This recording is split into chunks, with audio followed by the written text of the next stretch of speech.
Hello, boys and girls. Welcome to day 2. We're going to look at the light purple egg and the orange egg today in part of our resurrection egg story. The light purple egg, and he took the cup. This is from Matthew 26, verses 27 through 28. And he took the cup, and when he had given thanks, he gave it to them, saying, "Drink of it, all of you, for this is my blood of the covenant, which is poured out for many for the forgiveness of sins."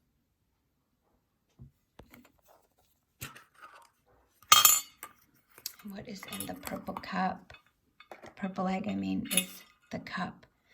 And what did Jesus do with that cup? He gave everyone a drink.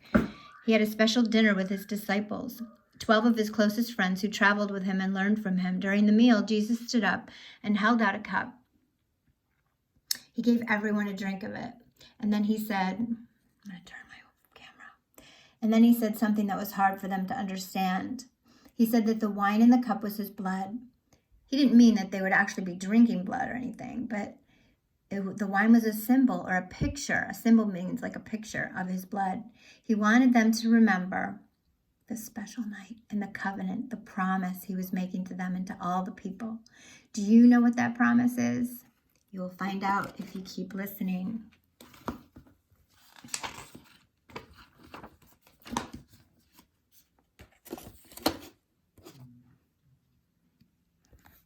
And here's the verse that goes today. And they went to a place called Gethsemane, and he said to his disciples, "Sit here while I pray." He took with him Peter and James and John and began to be greatly distressed and troubled. He said to them, "My soul is very sorrowful, even to death. Remain here and watch." And that is in Mark 14:32. Let's see what's in this orange egg.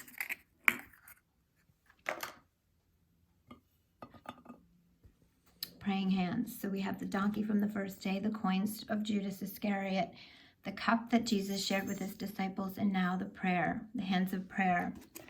After dinner with his disciples, Jesus took them to a garden and asked them to pray with him while he went to another place in the garden just to be alone with God.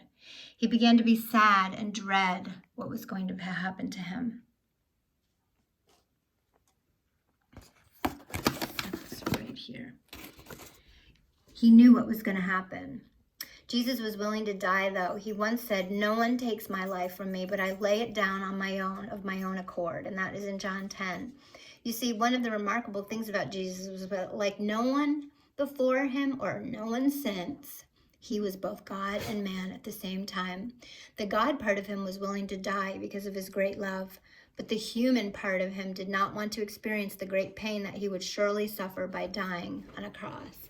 When you are afraid or sad, you should do as Jesus did and pray.